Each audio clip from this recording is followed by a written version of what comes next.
Hello दोस्तों, नमस्कार और स्वागत है आप सभी का आपके अपने YouTube चैनल भावी शिक्षक पर। इस चैनल के माध्यम से आपको सीटेट की पूरी तैयारी टारगेट के साथ कराई जा रही है और इसी क्रम में आज का वीडियो लेकर के आया हूँ सीटेट का जो दिसंबर में परीक्षा हुई थी और दिसंबर 2019 में उसका पेपर लेकर के आया हूँ प्रीवियस ईयर का। और आपके लिए मैं बता दूं कि ये पेपर बहुत ही इम्पॉर्टेंट होने वाला है। और इसी पेपर में मैंने आपको अगर याद हो तो मैंने बताया था कि मैंने 126 मार्क्स स्कोर किए थे। ऊपर आई बटन पे आपको वीडियो दिख रहा है, उस वीडियो को जाके देख लीजिए, आपको हो सकता है कुछ हेल्प मिल जाए।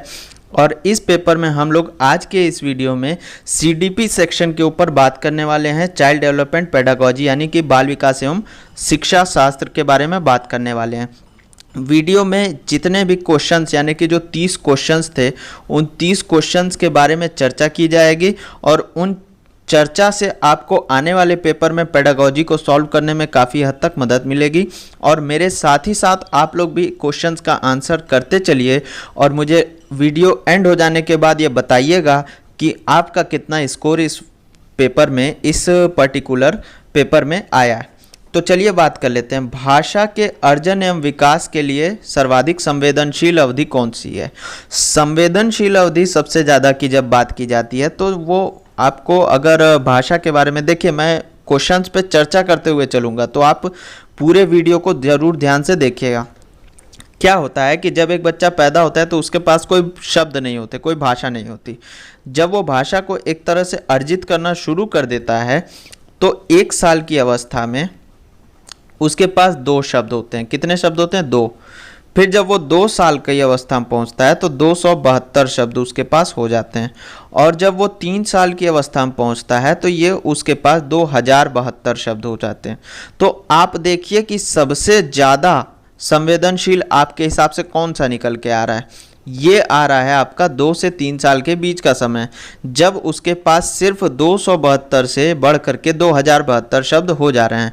और ये अवधि कब की होगी इसके बारे में मैंने वीडियो बनाया था, आपने अगर उसे ना देखा हो तो उसे देख लीजिएगा, डिस्क्रिप्शन बॉक्स में लिंक दिया हुआ है या फिर प्लेलिस्ट से भी आप जाके देख सकते हैं। तो ये अवधि जो है, ये अवधि हो जाएगी आपका सेकेंड वाला यानी कि प्रारंभिक बाल्यावस्था। अब कुछ बच्चे इस चीज़ में लेकर के कंफ्यूज हो जाएंगे कि भैया ये प्रारंभिक बाल्यावस्था का समय कैसे हो गया 2-3 साल। तो दोस्तों, सीटेट जो एज लिमिट मानता है वो मैं आपको आज बता देता हूँ, ध्यान से सुनिएगा। सीटेट ये मानता है कि 0 से 2 वर्ष तक शैशवावस्था है, उसके बाद 2 से 6 वर्ष 7 वर्ष तक प्रारंभिक बाल्यावस्था मानता है। तो यही वो समय है जब जो है 2 वर्ष पूरा हो जाने के बाद उसके भाषा का अर्जन सबसे तेज गति से हुआ। इस वजह से बी ऑप्शन सही है।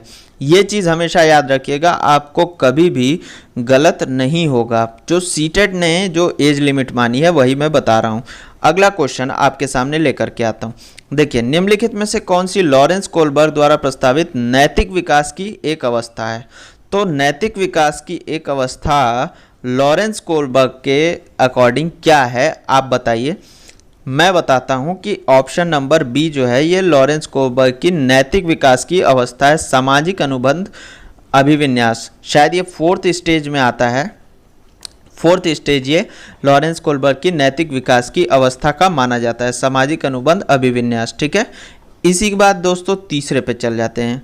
कोलबर्ग की अभी जो नैतिक विकास था वो मैंने अभी पढ़ाया नहीं है, अभी आने वाली वीडियोस में उसको लेकर के आऊँगा। ठीक, कक्षा में परिचर्चा के दौरान एक शिक्षक प्रायः लड़कियों की तुलना लड़कों में अधिक ध्यान देता है, यह किसका उदाहरण है? शिक्षक जो है लड़कियों की तुलना में लड़कों पर अधिक ध्यान देता है, ये किसका उदाहरण है? अब देखिए, ये एक क्वेश्चन फिक्स है। इसमें होता क्या है, वो कर क्या रहा है, जेंडर के आधार पर पक्षपात कर रहा है। जेंडर पक्षपात जो है इसका मतलब होता है कि किसी एक पर्सन के प्रति झुकाव। ये ही आपका ये या तो वो लड़कियों की तुलना में लड़कों पे अधिक प्रभाव दे या फिर लड़कों की तुलना में लड़कियों पे अधिक दे, तो ये हो जाता है जेंडर पक्षपात। ठीक है, इसका दोस्तों तीसरे का पहला आंसर हो गया। जेंडर पहचान, जेंडर संबद्धता, जेंडर समरूपता, ये सारी चीज़ें तो नहीं होती हैं। जेंडर पक्षपात, जेंडर रूढ़िवादिता, ये सारी चीज़ें होती हैं। इससे क्वेश्चन फिक्स है, सीटेट में हर बार आता है, इसका कॉन्सेप्ट आप दिमाग में बना लीजिए। चलिए चौथे क्वेश्चन पे बात कर लेते हैं। बच्चों में देखिए एक और क्वेश्चन आ गया, जेंडर रूढ़िवादिता एवं जेंडर भूमिका अनुरूपता को कम करने के लिए निम्नलिखित में से कौन सी पद्धति प्रभावशाली है। इसमें क्या करना है आपको कि जेंडर की भूमिका को कम करना है, यानी कि जेंडर की रूढ़िवादिता को कम करना है कि ये काम लड़के कर सकते हैं या ये काम लड़कियां कर सकती हैं, इसको कम करना है। ठीक है, तो करना क्या चाहिए, देखिए ऑप्शन देखिए, जेंडर पक्षपात के बारे में परिचर्चा करनी चाहिए। ठीक है, जेंडर विशिष्ट भूमिकाओं को महत्व देना चाहिए। अगर आप जेंडर विशिष्ट भूमिकाओं को महत्व देंगे तब तो भाई ये गलत हो जाएगा ना, ये तो गलत हो गया, क्योंकि जेंडर विशिष्ट नहीं, जेंडर से भिन्न भूमिकाओं को आपको महत्व देना है। जेंडर पृथक खेल समूह बनाने चाहिए कि भाई लड़के अलग खेलो लड़कियां अलग खेलो, तब भी जो है आप एक तरह से पृथककरण कर रहे हैं। और जेंडर पृथक बैठने की व्यवस्था भी होनी चाहिए, ये भी गलत है। हालांकि वैसे तो आजकल हमेशा से लड़के अलग लड़कियां अलग बैठते आए हैं, लेकिन एक तरह से देखा जाए तो ये जेंडर रूढ़िवादिता को ही तो बढ़ावा देता है कि भाई तुम लड़के हो तुम इधर बैठोगे, तुम लड़की हो तुम उधर बैठोगे, तुम लड़के हो तुम ये काम करोगे, तुम लड़की हो तुम वो काम करोगे। तो इसका सबसे बेहतरीन तरीका यही है, सबसे प्रभावशाली ऑप्शन नंबर ए कि जेंडर के पक्षपात के बारे में आपको क्या करना चाहिए, परिचर्चा करना चाहिए। ठीक है, तो इस तरह से ऑप्शन नंबर ए सही हो गया। चलिए अगला बात कर लेते हैं, क्वेश्चन नंबर 5। देखिए ये सारे क्वेश्चंस प्रीवियस ईयर में आए हुए हैं और सीटेट के लिए प्रीवियस ईयर से ज़्यादा इंपॉर्टेंट कुछ नहीं होता है। मैंने पहले भी प्रीवियस ईयर क्वेश्चंस पे चर्चा की हुई है, तो आप लोग को इस बारे में अंदाज़ा होगा कि प्रीवियस ईयर क्वेश्चंस कितने इंपॉर्टेंट होते हैं। उससे एक अंडरस्टैंडिंग डेवलप होती है। बस सिर्फ और सिर्फ आपको क्या करना है कि इनको आपको समझते चलना है, जैसा मैं समझा रहा हूँ। निम्नलिखित में से किस मनोवैज्ञानिक ने बच्चों के ज्ञान के सक्रिय जिज्ञासु के रूप में देखते हुए उनके चिंतन पर सामाजिक एवं सांस्कृतिक विषय में वस्तुओं के प्रभाव को महत्व दिया था। तो दोस्तों सबसे ज़्यादा इम्पॉर्टेंट यहाँ पे यही है कि सामाजिक सांस्कृतिक जहाँ पे भी आ गया वाइगोत्स्की आ जाते हैं वहाँ पे। ठीक, हालांकि वैसे तो जीन पियाजे ने भी बच्चों को ज्ञान के सक्रिय निर्माता के रूप में उन्होंने माना था, लेकिन जहाँ पे सामाजिक और सांस्कृतिक आ जाता है, वाइगोत्स्की का सिद्धांत है, लेव वाइगोत्स्की का, कि सामाजिक सांस्कृतिक सिद्धांत ये वहाँ उन्होंने बताया था। ठीक है, तो इस वजह से बी हो जाता है। उसके बाद दोस्तों आ जाते हैं छठवें क्वेश्चन पे। दोस्तों छठवां क्वेश्चन, जिगसॉ पहेली करते समय 5 वर्षीय नजमा स्वयं से कहती है नीला टुकड़ा कहाँ है, नहीं यह वाला नहीं, गाढ़े रंग वाला है जिससे जूता पूरा बन जाएगा। ये वो अपने आप से कह रही है। इस प्रकार की वार्ता को वाइगोत्स्की किस तरह से संबोधित करते हैं। दोस्तों ये बहुत इंपॉर्टेंट क्वेश्चन है और यहाँ से भी एक क्वेश्चन हर साल पूछा ही जाता है। जो 2018 के बाद से जो ट्रेंड चला आ रहा है उसमें इस तरह का एक क्वेश्चन ज़रूर पूछ लिया जाता है, जो वाइगोत्स्की और पियाजे को आपस में रिलेट करने वाला क्वेश्चन है। वाइगोत्स्की ने इसे कहा था व्यक्तिगत वार्ता, और उन्होंने ये भी कहा था कि इसे जो है बच्चा 2 से 6 वर्ष के बीच में, मतलब करीब करीब 3 साल में डेवलप कर लेता है। और इन्होंने कहा था कि बच्चा इसे जो है स्वयं को निर्देशित करने के लिए यूज़ करता है, और उन्होंने इसे बहुत ही महत्वपूर्ण माना था। किसने? वाइगोत्स्की ने। जबकि पियाजे ने जो है इसे अहम केंद्रित वार्ता माना था, पियाजे ने, और उन्होंने कहा था कि ये जो है किसी काम का नहीं होता है, उन्होंने इसे ऑफ नो यूज़ कहा था। ठीक है, तो ये चीज़ आपको याद रखनी है। इन दोनों में से एक क्वेश्चन ज़रूर आ जाता है। ठीक, अगला बात कर लेते हैं। अगर आप दोस्तों प्रीवियस ईयर की तैयारी कर रहे हैं तो इस तरह के क्वेश्चंस का आपको प्रैक्टिस होनी चाहिए, देखते ही लगा दें। बच्चों को संकेत देना तथा आवश्यकता पड़ने पर सहयोग प्रदान करना निम्नलिखित में से किसका उदाहरण है। बहुत ही एक कहिए कि क्या कहते हैं, बार बार रिपीट हुआ क्वेश्चन, सीबीएस आपके सीटेट का पेट क्वेश्चन जिसे आप कह सकते हैं। बहुत ही आसान ये है, आपका पाढ़ ढांचा, आप इसे कुछ सहायता के नाम से भी आता है। ये होता क्या है, अगर इस तरह के क्वेश्चन नहीं समझ में आए तो सीधे देखिए ऑप्शन इंग्लिश वाला और स्कैफोल्डिंग लगा दीजिए।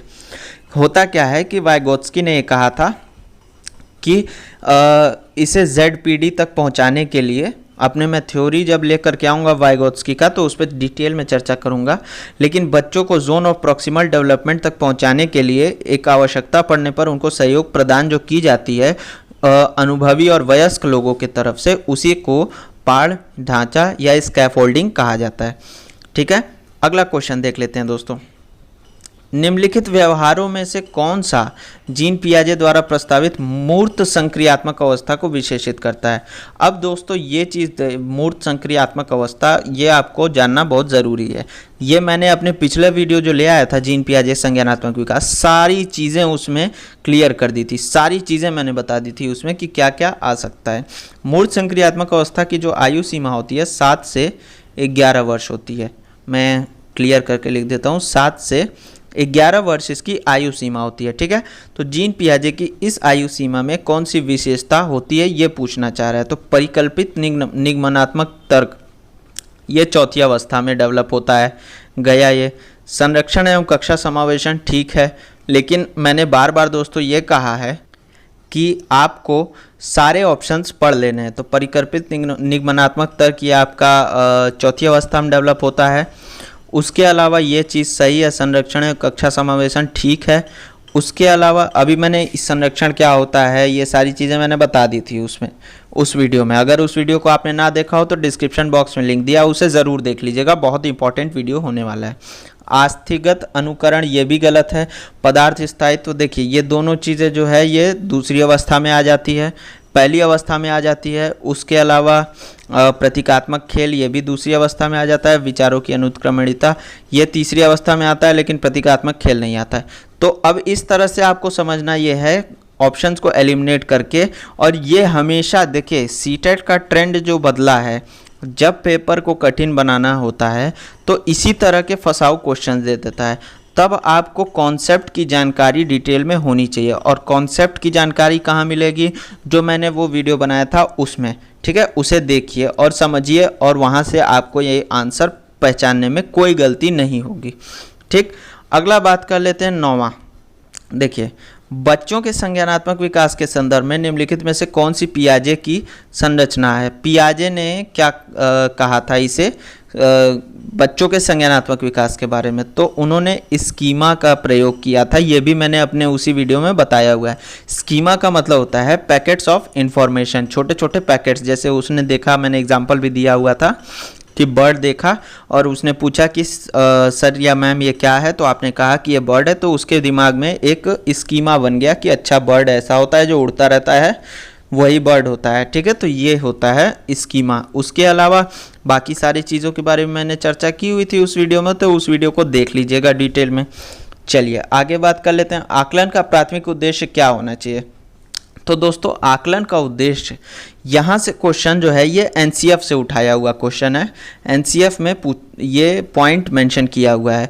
ठीक, तो जब मैं एनसीएफ पढ़ाऊंगा तो और भी आपको इस चीज़ को डिटेल में क्लियर हो जाएगा। हालांकि इस क्वेश्चन से ही मैं सारी चीज़ें बता दे रहा हूँ। विद्यार्थियों के लिए श्रेणी निश्चित करना, एनसीएफ में इस चीज़ों को हमेशा मना किया गया। देखिए दोस्तों सीटेट के लिए एक मैं वीडियो बना रहा हूँ खोज करके, ऐसा वीडियो जिसमें मैं बताऊंगा, वर्ड्स पे चर्चा करूंगा कि कौन से वर्ड्स अच्छे हैं, कौन से वर्ड्स खराब हैं। श्रेणी शब्द जो है ये बहुत गलत शब्द है। ये एनसीएफ में मना किया गया है कि बच्चों को श्रेणियों में विभाजित नहीं करना है। उससे जो निचली श्रेणी के जो बच्चे होते हैं उनको अपने अंदर एक वो आता है, क्या कहते हैं, एक कुंठा मन में उत्पन्न होती है।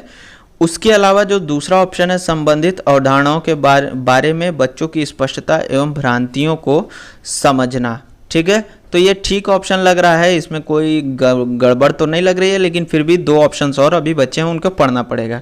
विद्यार्थियों के प्राप्तांकों के आधार पर उनको नामांकित करना, फिर वही बात, उनका जो नामांकन है, उनका जो लेबलिंग शब्द जो है, जो यहाँ पे लेबलिंग शब्द यूज हुआ है, ये बहुत गलत शब्द है अपने आप में, और ये एनसीएफ ने सरासर मना किया था, तो ये भी गलत हो गया, ये गलत हो गया। अगला बात कर लेते हैं, रिपोर्ट कार्ड में उत्तीर्ण या अनुत्तीर्ण अंकित करना।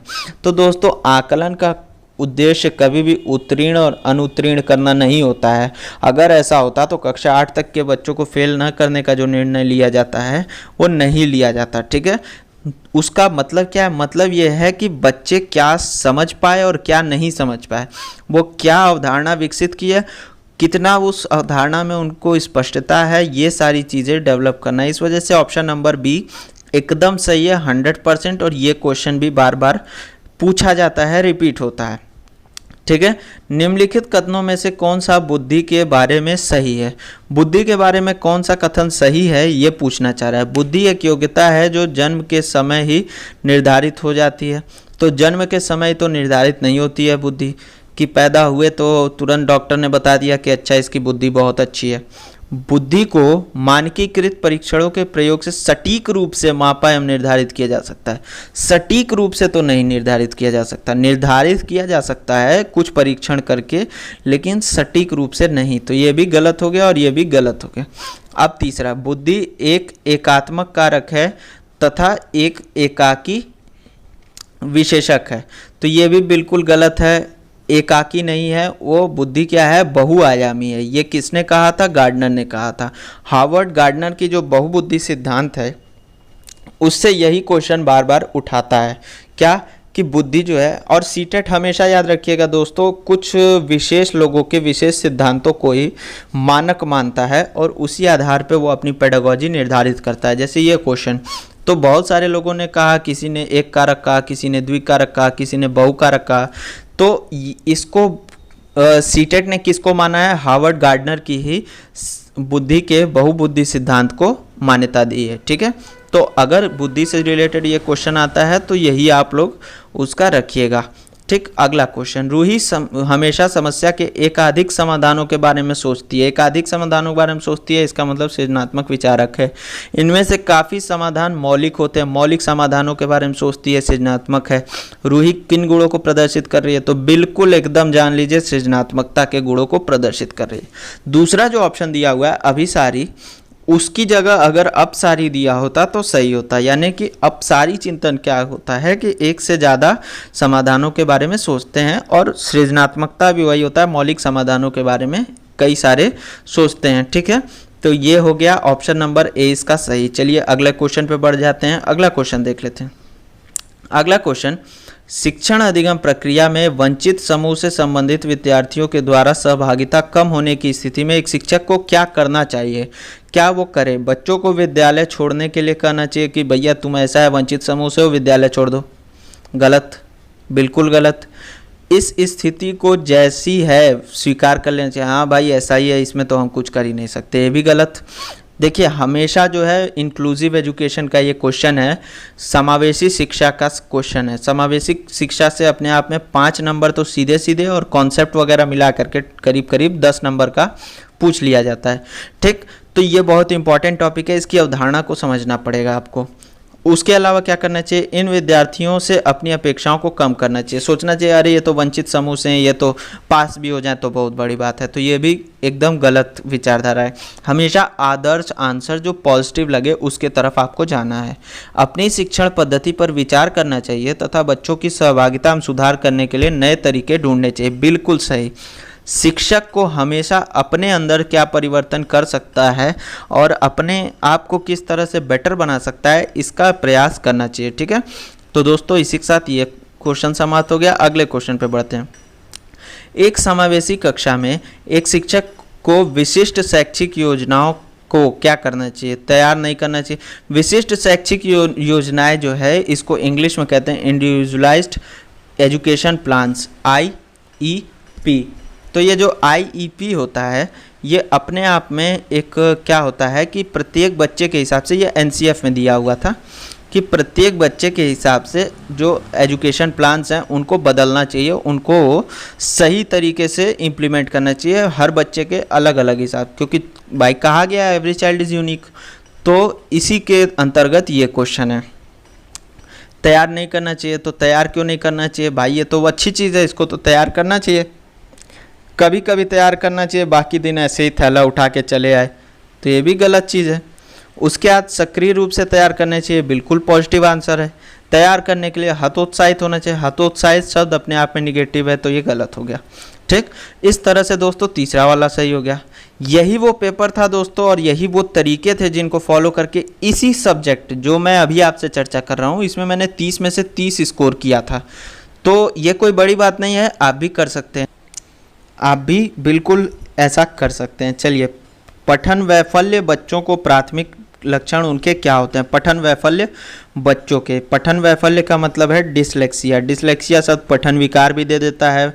जब भी कोई शब्द ना समझ में आए आप इंग्लिश साइड में जा सकते हैं। न्यून इस डिसलेक्सिया होता क्या है, सिंपली ये होता है कि धारा प्रवाह पढ़ने में अक्षमता, सिंपल पठन विकार, एक तरह से पढ़ने में समस्या होती है। ठीक है, ये हो गया डिसलेक्सिया। उसके अलावा जितने दिए हैं वो सब दूसरे दूसरे विकार होते हैं। तो डिसलेक्सिया जो है वो सिंपली तीसरा वाला होता है। ठीक है, अगला बात कर लेते हैं। शिक्षा का अधिकार अधिनियम 2009 में उल्लेख की गई समावेशी शिक्षा की अवधारणा निम्नलिखित में से किस पर आधारित है। अब देखिए, ये क्वेश्चन जो है यही क्वेश्चन था जो फंसाऊ था।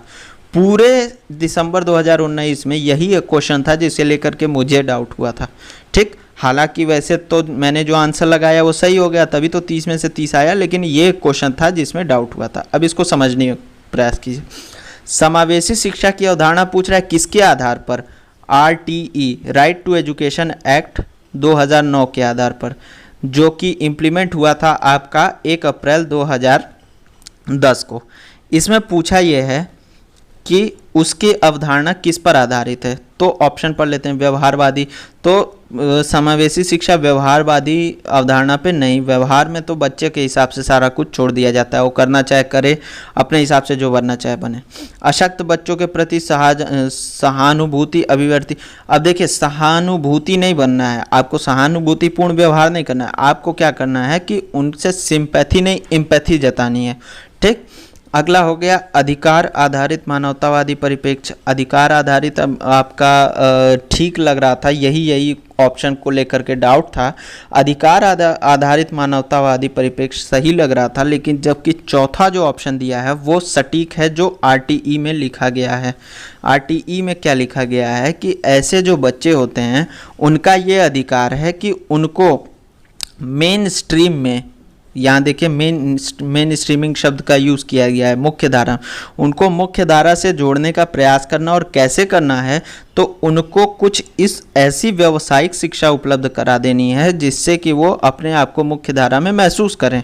ठीक, व्यावसायिक शिक्षा मतलब उनको ऐसा नहीं है कि उनको जनरल शिक्षा नहीं देनी है, जनरल शिक्षा भी देनी है, उसके साथ व्यावसायिक शिक्षा भी उपलब्ध कराना है।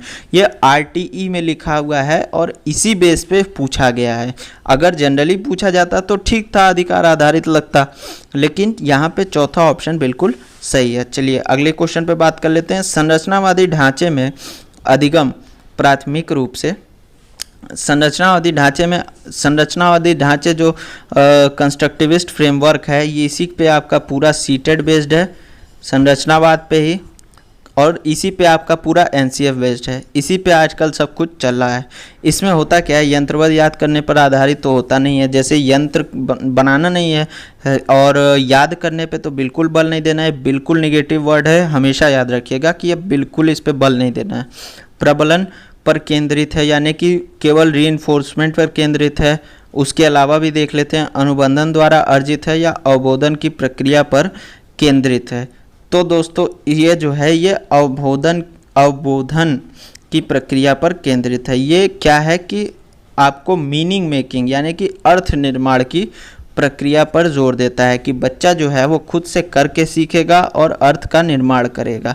ठीक है, तो ये ऑप्शन बिल्कुल सही है। जब भी कोई डाउट हो इंग्लिश वाले की तरफ देख लीजिए और आगे बढ़ जाइए। ठीक है, अगला, अनेक घटनाओं के बारे में बच्चों के द्वारा बनाए गए सहजानुभूत सिद्धांतों के संदर्भ में एक शिक्षिका को क्या करना चाहिए। अब ये होता क्या है, सहजानुभूत सिद्धांत क्या होता है, जो बच्चे जो है अपने हिसाब से खुद से बना लेते हैं। ठीक है, यानी कि सहज रूप से खुद से ही एक कोई सिद्धांत का निर्माण कर लिए। जैसे मैंने बर्ड वाला एग्जांपल दिया अभी ऊपर कि चिड़िया उड़ रही है, तो उड़ती हुई हर चीज़ चिड़िया होती है, ऐसा उनका सहजानुभूत सिद्धांत बन गया। ठीक, तो ये शिक्षिका को इसके बारे में क्या करना चाहिए, बच्चों के इन सिद्धांतों को अनदेखा कर देना चाहिए। देखिए अनदेखा तो कुछ नहीं करना चाहिए, हमेशा याद रखिए कि बच्चा जो भी है, जो भी उसकी अवधारणा है, जो भी उसके विचार हैं, उन सब को आप अनदेखा नहीं करेंगे, उसको सम्मान देंगे। दंडित तो करेंगे नहीं भाई, देखिए दंड तो वैसे भी RTE में बैन हो गया है, अगर दंडित करेंगे तो दंडित हो भी जाएंगे। फिर बार बार याद करने के द्वारा, अब देखिए ये चीज़ जो है बार बार याद करने यहाँ पे देखिए दो चीज़ गलत है। पहली तो आपको बच्चे को यंत्र में नहीं बदलना है कि बार बार एक ही काम करो और उसके बाद तुम उस काम में निपुण हो जाओगे, पहली चीज़। दूसरी चीज़ की याद करने की बात कह रहा है, जो कि बिल्कुल गलत है। याद करने पे बिल्कुल भी फोकस नहीं करवाना है, उसको अपने अर्थ निर्माण पे फोकस कराना है। अब आपको करना क्या है ऐसे सिद्धांतों के साथ कि उनके प्रतिकूल प्रमाण देने हैं और उदाहरण देने हैं और बच्चे से तर्क करना है कि अब बताओ ये क्या है, ये भी चिड़िया है। आपने कोई प्लेन उड़ा दिया, उसके सामने कहा ये भी चिड़िया है। जो भी उड़ रहा है आपने कागज़ का बना के उड़ा दिया, आपने कहा ये भी चिड़िया है। तो बच्चे से जब आपने इस तरह के तर्क किए, उसको प्रतिकूल प्रमाण प्रस्तुत किए, तो उसको अपने स्कीमा में परिवर्तन करने का मौका मिला, ठीक। तब उसे समायोजन करना पड़ेगा, आत्मसातकरण नहीं, समायोजन। जिन्होंने वो वीडियो देखा होगा वो समझ रहे होंगे इन बातों को, ठीक है। तो इसके साथ ये चौथा ऑप्शन सही हो जाता है, ठीक है।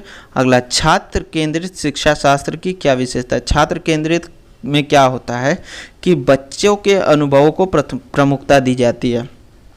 केवल पाठ्य पुस्तक, केवल शब्द तो वैसे भी निगेटिव होता है यहाँ पे, और वैसे ही पाठ्य पुस्तक याद करना शब्द निगेटिव होता है, तो ये भी गलत हो जाएगा।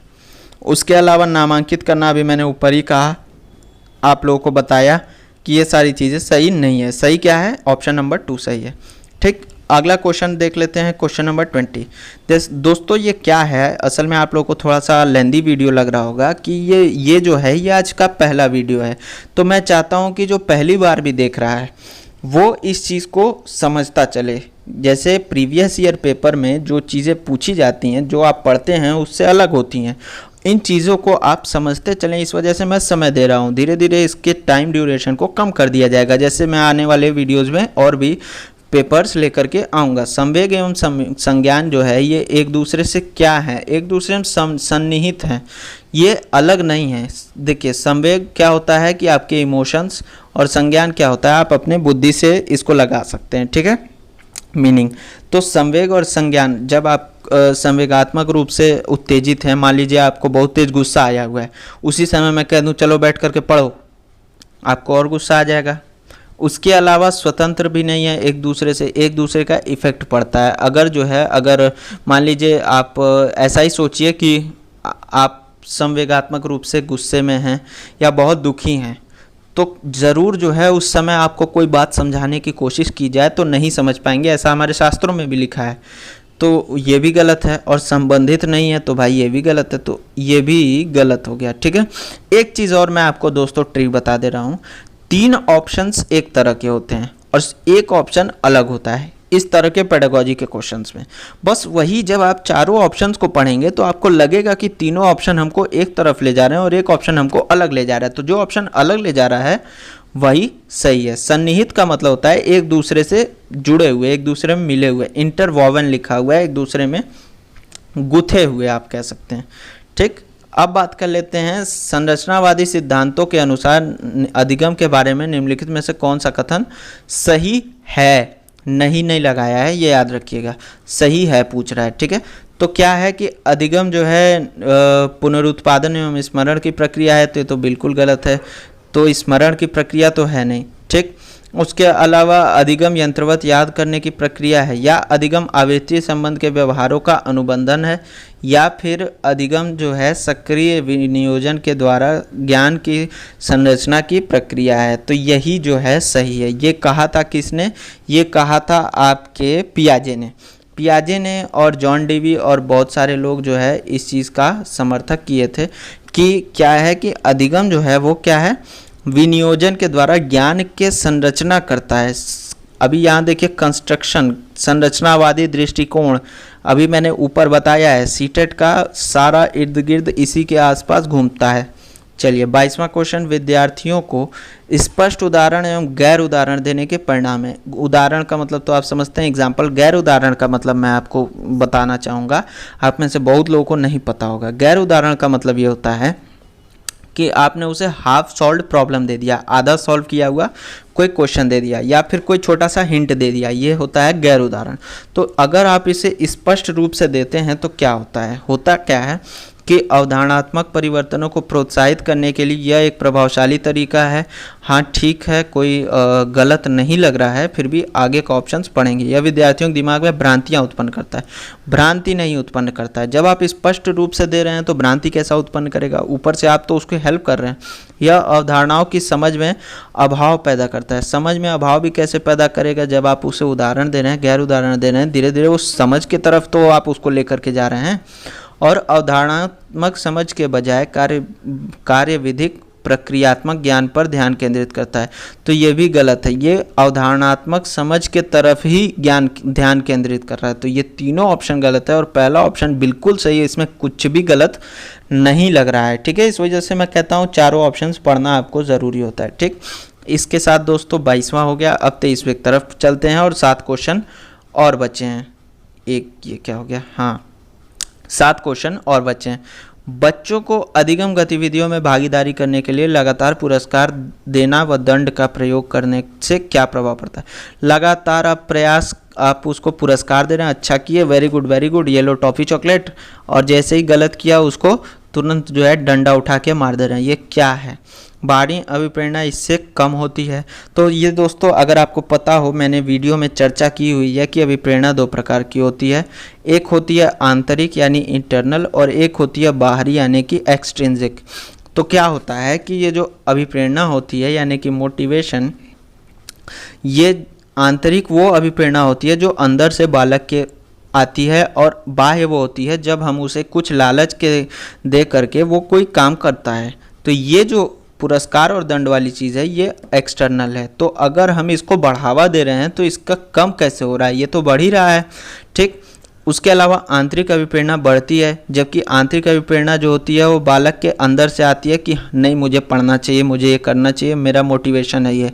जैसे आपको शिक्षक बनना आपको अगर पढ़ाना पसंद है तो आपके अंदर आंतरिक अभिप्रेरणा है कि आप शिक्षक बनना चाहते हैं, और वही अगर आप सैलरी चाहिए आपको यानी कि क्या कहते हैं नौकरी के लिए अगर कर रहे हैं तो ये एक बाहरी अभिप्रेरणा है। हालांकि इसमें कुछ गलत नहीं है आपके दृष्टिकोण से, लेकिन बालक के लिए ये सारी चीज़ें सही नहीं होती हैं। ठीक है, आंतरिक अभिप्रेरणा ज़्यादा स्ट्रांग होती है। कल को अगर आपको सैलरी ना भी मिले तो भी आप पढ़ाएंगे अगर आपके अंदर आंतरिक अभिप्रेरणा है। तो आंतरिक अभिप्रेरणा बढ़ नहीं रही है, उल्टे घट जा रही है। बच्चों के प्रदर्शन आधारित लक्ष्यों के बजाय निपुणता पर ध्यान देने के लिए प्रोत्साहित करेगा। उल्टा हो रहा है, इसका जस्ट उल्टा हो रहा है। प्रदर्शन आधारित लक्ष्यों पर ही उनका ध्यान केंद्रित हो रहा है, निपुणता पर ध्यान ही नहीं जा रहा है। तब 3 कट गए तो चौथा तो सही होगा ही, लेकिन फिर भी पढ़ लेते हैं। अधिगम में बच्चों की स्वाभाविक अभिरुचि तथा जिज्ञासा कम होती है। तो ये स्वाभाविक सी बात है कि जब बाह्य अभिप्रेरणा ज़्यादा होती है तो स्वाभाविक रुचि कम हो जाती है। तब उनको वही चाहिए कि हमको पुरस्कार मिलेगा तभी हम पढ़ेंगे, नहीं तो नहीं पढ़ेंगे, या दंड से बचने के लिए पढ़ेंगे। निम्नलिखित में से कौन सी प्रथाएं सार्थक अधिगम को बढ़ावा देती हैं। तो ये हो गया इसमें से आपका शारीरिक दंड, सहयोगात्मक। देखिए शारीरिक दंड तो बढ़ावा नहीं देती है सार्थक अधिगम को। सहयोगात्मक अधिगम पर्यावरण बिल्कुल आपको बढ़ावा देता है। उसके अलावा सतत एवं समग्र मूल्यांकन ये भी सही है। CCE जो आजकल चल रहा है, continuous and comprehensive evaluation, CBSE board के स्कूलों में चल रहा है। और है आपका निरंतर तुल्यात्मक मूल्यांकन, तो तुलना नहीं करना है किसी भी बच्चे से। तो इस तरह से दूसरा और तीसरा ऑप्शन सही निकल रहा है, और ये ऑप्शन नंबर 2 हो गया।